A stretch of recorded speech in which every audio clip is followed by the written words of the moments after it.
This is the image they said we would never see. For a decade, Donald Trump has been the Teflon Don. Impeachments bounced off him. Indictments boosted his poll numbers. Civil judgments were delayed, appealed, and bonded away. He seemed to live in a reality where consequences were for other people.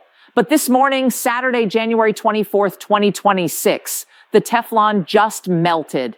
Breaking news out of New York City has plunged the American presidency into a state of absolute chaos. It finally happened, not with a speech or an election result, but with a court order that landed like a thunderclap in Lower Manhattan. After years of seeming untouchable, walking through impeachments, indictments, civil judgments, and scandals as if consequences applied only to other people, Donald Trump's long-cultivated image of Teflon immunity cracked in a way few thought possible. A New York court ordered the enforcement of a massive civil fraud judgment against the Trump Organization, authorizing the seizure and potential liquidation of assets tied directly to the sitting president's private business empire. This was not a symbolic rebuke or a delayed appeal. It was real, immediate, and financial, cutting to the core of the power structure that has sustained Trump for decades. The significance of the order is difficult to overstate. For the first time in American history, a sitting president's private business holdings were placed under active threat of liquidation by a state government through routine court enforcement. This was not Congress debating impeachment or prosecutors filing charges to be fought out over years. This was a judge enforcing a judgment, the same process used every day against debtors with far less power and influence. The precedent alone sent shockwaves through political, legal, and financial circles, forcing the country to confront a question it has long avoided. What happens when the ordinary machinery of the law collides directly with the extraordinary office of the presidency? At the heart of the crisis was not a new ruling on guilt or innocence, but a failure of financial infrastructure triggered by events far beyond U.S. borders. According to court filings and reporting, the bond Trump posted to pause enforcement of the civil fraud judgment relied on reinsurance arrangements tied to global financial markets. When turbulence hit the Japanese bond market, a sector often viewed as stable but deeply interconnected with global reinsurance, the backing behind Trump's appeal bond reportedly unraveled. The insurer withdrew support, effectively pulling the plug on the bond that had kept New York from moving forward. With the bond gone, the automatic stay on asset seizure vanished with it. What followed resembled a financial margin call, but one with uniquely high stakes. Trump was given a narrow window, reportedly just 24 hours, to either replace the bond with a new, court-approved guarantee or pay the full judgment outright, approximately $464 million when penalties and interest were included. There was no extended grace period, no special accommodation for the presidency, and no pause to allow political negotiations. The court treated the matter as what it legally was, a judgment enforcement. Trump did not meet the deadline. Whether due to lack of liquid cash, inability to secure another insurer, or unwillingness from lenders to step in on such short notice, the result was the same. New York moved forward. That failure exposed a vulnerability Trump has long denied. Despite decades of branding himself as extraordinarily wealthy, the inability to quickly produce or secure hundreds of millions of dollars suggested severe liquidity constraints. Wealth tied up in real estate, branding, and long-term holdings does not translate easily into cash on demand, especially when lenders perceive heightened risk. In this case, the risk was not abstract. Any bank or insurer stepping in would be backing a sitting president embroiled in ongoing litigation, facing uncertain political futures, and already found liable for large-scale financial fraud. The silence from potential financial rescuers spoke volumes.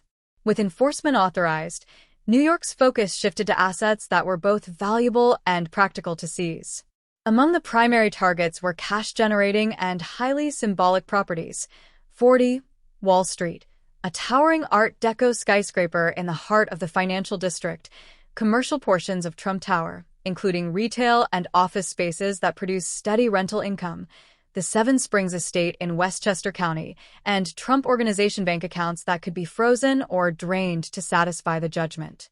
These were not obscure holdings.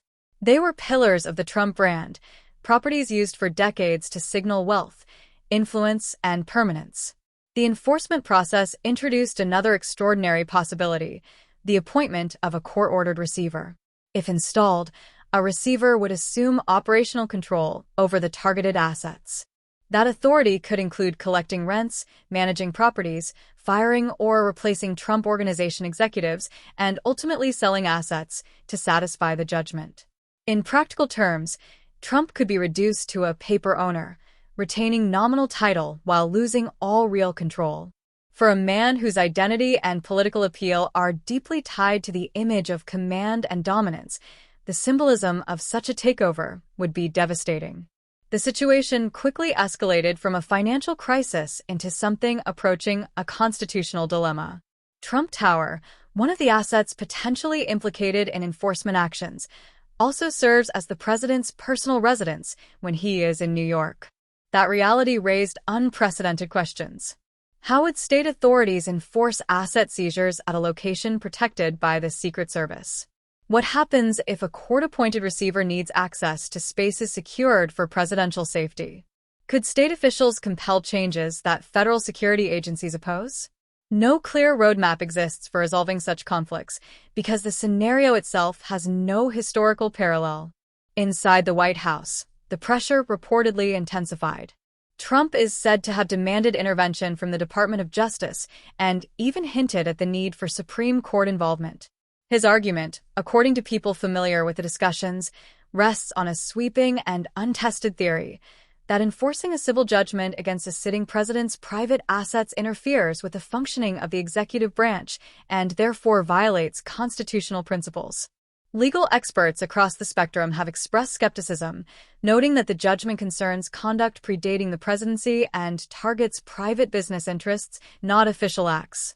Still, the mere suggestion of such intervention underscores the desperation of the moment. Politically, the fallout has been uneven and revealing. Trump's core MAGA base has rallied around him, framing the asset seizures as proof of persecution by a hostile system determined to destroy him at any cost. Fundraising appeals and social media posts have amplified this narrative, casting Trump as a martyr standing against corrupt elites. But outside that base, the reaction has been markedly different. Independent voters, already fatigued by years of chaos, may see the episode less as persecution and more as confirmation of mismanagement and instability.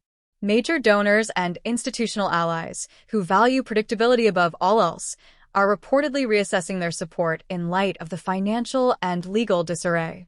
The implications extend far beyond Trump himself. A presidency entangled in active asset seizures risks distraction at the highest level of government. Time and energy that might be spent on policy, diplomacy, or crisis management are instead consumed by emergency legal strategies and financial trivia. Internationally, the spectacle threatens U.S. credibility. Allies and adversaries alike are watching a country test whether its legal system can function impartially when its most powerful figure is on the losing end of a judgment.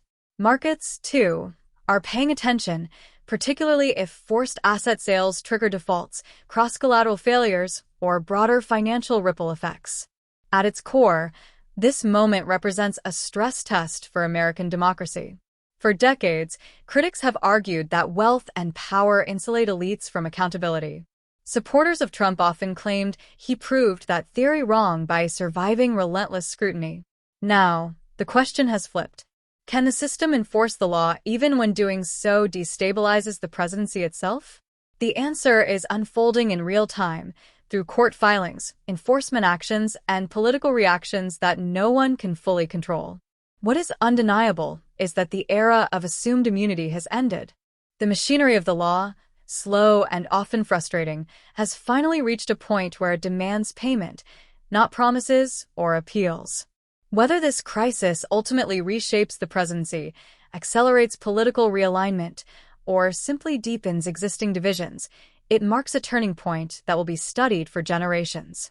And as this unprecedented story continues to develop, hit the subscribe button for more future uploads.